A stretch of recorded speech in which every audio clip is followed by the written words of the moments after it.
Greetings to all of you. Today we are going to start our new chapter, that is fourth chapter of the 11th biology, animal kingdom. So animal kingdom is the fifth and last kingdom according to the Whitaker classification. He gave 5 kingdom system and animal kingdom is the fifth kingdom among them. So we will start with the general features of the animal kingdom. On the basis of these characteristics, we have divided the animals into different phylums. After this discussing the general character, we will discuss the different phylum of the animal kingdom. So let's start with the general feature. So general feature, among general feature we will discuss habitat first. Habitat means रहने का स्थान या आवास स्थल, कि कोई organism कहाँ रह रहा है उसको हम उसका हैबिटेट बोलते हैं. So habitat can be aquatic as well as terrestrial. So two kind of mode of living are present in animal. They could be aquatic as well as terrestrial. So in aquatic, first is zooplankton. Zoo means animal and plankton means which will float on the water.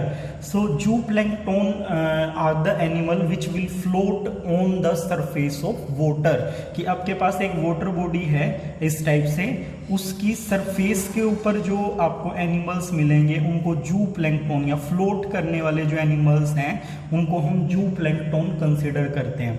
उसके बाद nekton are present in the mid of water body. Water की जो body है या कोई भी आपका water body present है, पॉन्ड है, सी है, उसके मिड लाइन में जो प्रेजेंट होते हैं दोज आर नोन एज नेक्टोन. ये ज़्यादातर आपकी फिशेज होती हैं.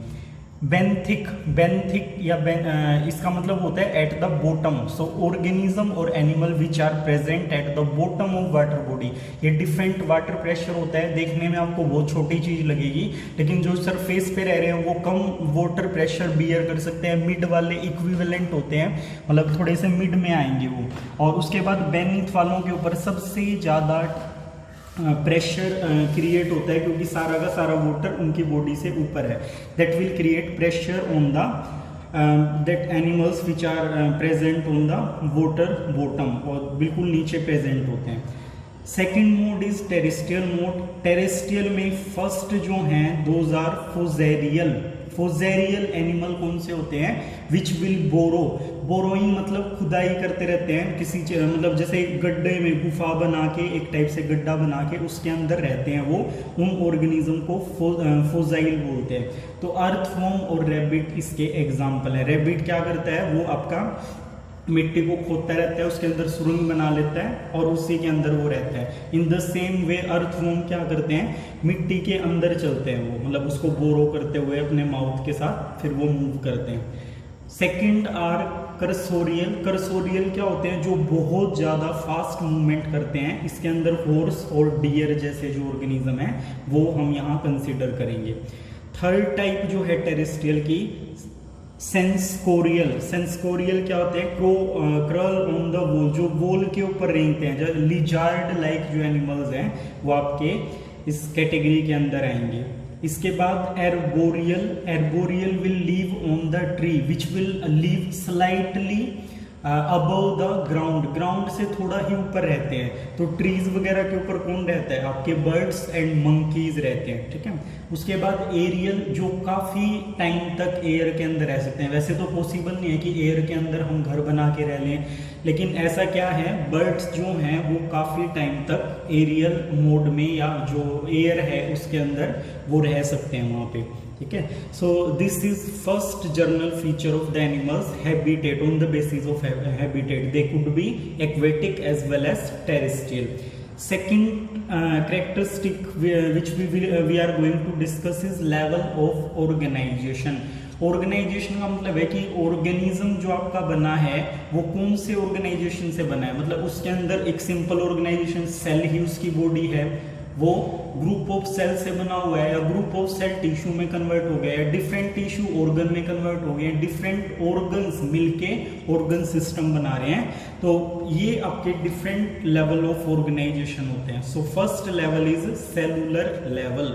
सो इसके अंदर क्या होता है, एनिमल्स आपके मल्टी सेलुलर ही होते हैं, बात आपको ध्यान रखनी है, multicellular but no coordination. अब क्या होगा, ये आपकी मल्टी सेलुलर ऑर्गेनिज्म हो जाता है जो हम सेलुलर लेवल कंसीडर कर रहे हैं। ये सेल अपना काम कर रही है, ये अपना कर रही है, इसी तरीके से सभी सेल इंडिविजुअली अपना अपना काम कर रही हैं, लेकिन आपस में कोऑर्डिनेशन इनका नहीं है।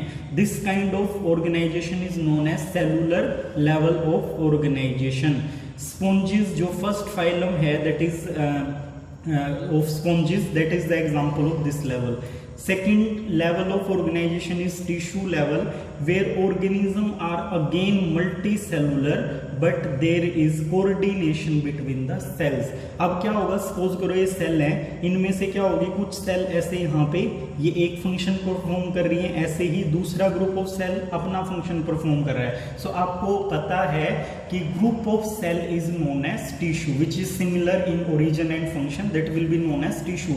सो टिश्यू यहाँ पे बन जाते हैं और ये टिश्यू अपना अपना फंक्शन परफॉर्म करते हैं। इस लेवल को हम टिश्यू लेवल ऑफ ऑर्गेनाइजेशन बोलते हैं, बट अभी भी ये ऑर्गन में कन्वर्ट नहीं हुए हैं। Third level of organization is organ level, where organisms are multicellular, coordination between tissues to form organ। ठीक है, तो ये organ लेवल हो जाएगा, डिफरेंट टिश्यूज। अब ये टिश्यूज का ग्रुप है, ये मिलके एक organ बना देता है। ठीक है, अब डिफरेंट organ है, वो मिलके एक फंक्शन परफॉर्म कर रहे हैं। सपोज करो हम डाइजेस्टिव सिस्टम की अगर बात करें तो उसके अंदर हमारा mouth, oesophagus, stomach, small intestine, large intestine, liver, pancreas, ये सब इंडिविजुअली डिफरेंट ऑर्गन है, but they are performing the single function of digestion. So that will become organ system. Organ system कौन सा हुआ, डाइजेस्टिव सिस्टम बन गया वो। जैसे रेस्पिरेटरी सिस्टम है, सर्कुलेटरी सिस्टम है, डिफरेंट ऑर्गन आपका एक फंक्शन परफॉर्म कर रहे हैं, उसको ऑर्गन सिस्टम बोलते हैं। और ग्रुप ऑफ ऑर्गन सिस्टम से ऑर्गेनिज्म बनता है।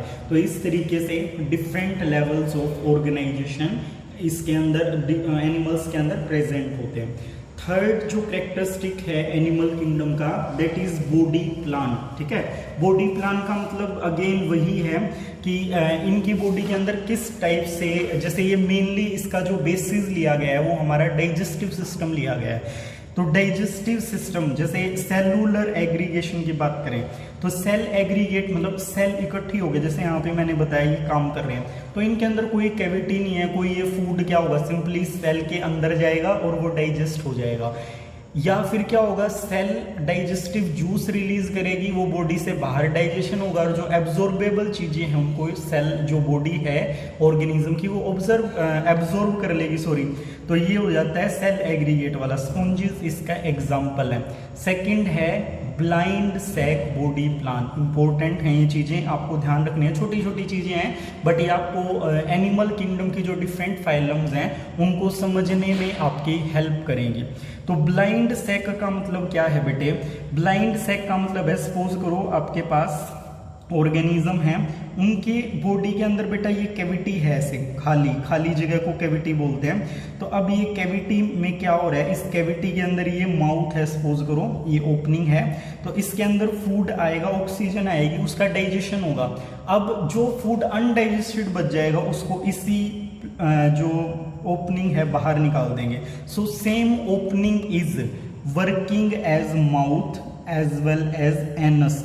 सो यहाँ क्या हो रहा है बेटा, आगे की तरफ दूसरी ओपनिंग तो है ही नहीं, सिंगल ओपनिंग है, तो ये क्या है, अंदर से यहाँ पे कोई ओपनिंग नहीं है इस साइड पे, इसीलिए इसको ब्लाइंड बोलते हैं। और एक बंद उसकी तरह हो गया, बंद है चारों तरफ से, इसीलिए इसको सैक बोला जाता है। So this is known as blind sac body plant. ठीक है, तो ब्लाइंड सैक जो है हाइड्राइस का एग्जाम्पल है, जैसे हाइड्राइस के टेंटिकल्स यहाँ प्रेजेंट होंगे, तो ये क्या हो गया बेटा, ये ब्लाइंड सैक हो गया। I hope I am clear.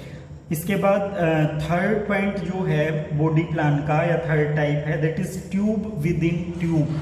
Tube within tube मतलब क्या है, जैसे ये पेन ही आप कंसीडर कर लो, इस पेन के अंदर क्या है, एक बाहर वाली बॉडी है विच इज ट्रांसपेरेंट, इसके अंदर एक रिफिल है, रिफिल के अंदर क्या भरा हुआ है, इंक भरी हुई है।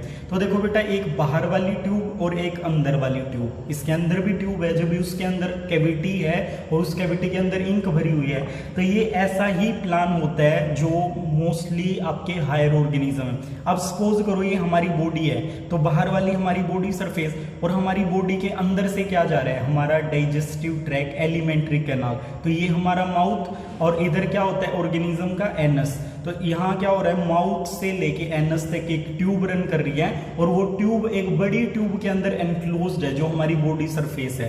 So this kind of body plan is known as tube within tube plan. ये हायर ऑर्गेनिज्म के अंदर यही मोस्टली आपका प्रेजेंट होता है। फिशेस कंसिडर कर लो, एम्फीबियंस हैं, एवीज हैं, बर्ड्स जिनको हम बोलते हैं, मैमल्स हैं, रेप्टाइल्स हैं, सबके अंदर क्या होता है, tube within tube plan. Fourth feature of animal kingdom is symmetry. Symmetry का मतलब आपको पता है कि उसके अंदर कोई ना कोई ऐसा प्लेन होना चाहिए जिससे आप ऑर्गेनिज्म को डिवाइड कर सको इक्वल हाफ में। मतलब इक्वल हाफ में अगर वो डिवाइड हो रहा है उसको हम सिमिट्री बोलेंगे, अगर नहीं हो रहा है that is known as asymmetrical. So first वही आपके एसिमेट्रिकल, ए में ए का मतलब बायोलॉजी में नो होता है। सो एसिमेट्रिकल, जिन ऑर्गेनिज्म के अंदर कोई सिमिट्री नहीं है तो उनको एसिमेट्रिकल ऑर्गेनिज्म बोलेंगे। अमीबा है और एडल्ट स्नेल है, इनके अंदर कोई सिमिट्री नहीं होती, क्योंकि अमीबा कोई फिक्स शेप नहीं होती, आप किसी भी शेप में उसको डिवाइड मतलब ड्रॉ कर सकते हो। तो it mean there is no symmetry in the body of amoeba, ठीक है। और उसके बाद क्या है, एडल्ट स्नेल, ये वर्ड ध्यान रखना है, एडल्ट स्नेल बोला है क्योंकि लार्वल जो स्नेल होता है उसके अंदर बाईलेटरल सिमिट्री प्रेजेंट होती है। तो यहाँ पे क्या है, एडल्ट स्नेल के अंदर कोई सिमिट्री प्रेजेंट नहीं होती है, ठीक है। सेकंड इज जो सिमिट्रिकल हैं उनके बारे में बात कर लेते हैं। सो फर्स्ट इज यूनिवर्सल और स्फेरिकल सिमिट्री। तो ये वोल्वेक्स एक ऑर्गेनिज्म है जिसके अंदर सर्कुलर ऑर्गेनिज्म है, ये सर्कुलर होना चाहिए तभी मतलब उसके अंदर कोई सिमिट्री होगी। तो यहाँ पे मतलब सर्कुलर है वो, इसीलिए उसके अंदर यूनिवर्सल या स्फेरिकल सिमिट्री है। इसके बाद जो मेन आता है that is radial symmetry. Radial में क्या है बेटा, वो आपका उसकी अपर और लोअर सरफेस की ऐसे गोल तो होना चाहिए, बट उसकी एक अपर और एक लोअर, ठीक है। अबोरल और अडोरल दो सरफेसेस होनी चाहिए। तो ये क्या है, जो आपके सिलेंट्रेट होते हैं, सेकंड फाइलम या निडेरिया है, उनके अंदर इस टाइप की सिमिट्री मिलती है। तो आपको पता है इसके अंदर एक रेडियस होती है स्फीयर के अंदर ये, तो इस रेडियस जो बीच में सेंटर है, सॉरी, इससे आप कोई भी लाइन लेके आओ, ऐसे क्रॉस करो तो एक इक्वल हाफ ये, इक्वल हाफ इधर, फिर इस प्लेन को छोड़ दो, दूसरे से डिवाइड करो, वहां भी एक सिमिट्री है, फिर थर्ड से फोर्थ से, मतलब हर पॉइंट पे एक सिमिट्री है। अगर आप इसकी सेंटर से एक लाइन को लेके जाते हैं तो कहीं से भी इसको डिवाइड करो, टू इक्वल हाफ में डिवाइड हो जाता है। This is known as radial symmetry. इसके बाद आती है बेटा bilateral symmetry. Bilateral symmetry higher organism के अंदर प्रेजेंट होती है। बाई का मतलब टू और लेटरल मतलब लेटरल साइड से। तो जब आप ऑर्गेनिज्म को एक सिंगल प्लेन, रेडियल सिमिट्री में more than one plane of symmetry है, but in bilateral symmetry there is single plane of symmetry. आप एक ही प्लेन से उसको डिवाइड कर सकते हो। अभी आपको समझ आ जाएगा, जैसे एक डायग्राम मैंने रफ ड्रॉ किया हुआ है ह्यूमन का। So suppose this is human. आप इनको कहाँ से, अगर आप इसको यहाँ से ऐसे डिवाइड करोगे तो नीचे वाले पोर्शन के पास लेग है और ऊपर वाले के पास हेड है, तो ये क्या हुआ, इक्वल डिवीजन नहीं हुआ। तो अगर आप इसको ध्यान से देखोगे तो यहाँ पे एक ही प्लेन ऑफ सिमिट्री है, वो है इसकी बॉडी के सेंटर से ऐसे। आप जब ऐसे डिवाइड करोगे, जितना पोर्शन इधर आया है एक इस साइड पे, उतना ही उधर है, इक्वल डिवीजन है बिल्कुल। एक आई एक पार्ट में, दूसरे पार्ट में, हाफ नोज, हाफ लीफ, एक आर्म, एक लेग, इस तरीके से हाफ हाफ डिवाइड हो जाते हैं। This kind of symmetry is known as bilateral symmetry. इसको बाईलेटरल सिमिट्री बोलते हैं। इसी तरीके से हम दो पैर पे चलने वाले ऑर्गेनिज्म हैं, तो मोस्टली जो ऑर्गेनिज्म है मैमल्स के, हमें छोड़ के वो क्या है, दोज आर टेट्रापोडा, चार पैर पे चलने वाले हैं। तो चार पैर वालों को भी ऐसे ही, जब आप दो पैर पे इमेजिन करके देखो तो उनको भी मिड से जब आप ऐसे कट करोगे तो वो भी इक्वल हाफ में डिवाइड हो जाए।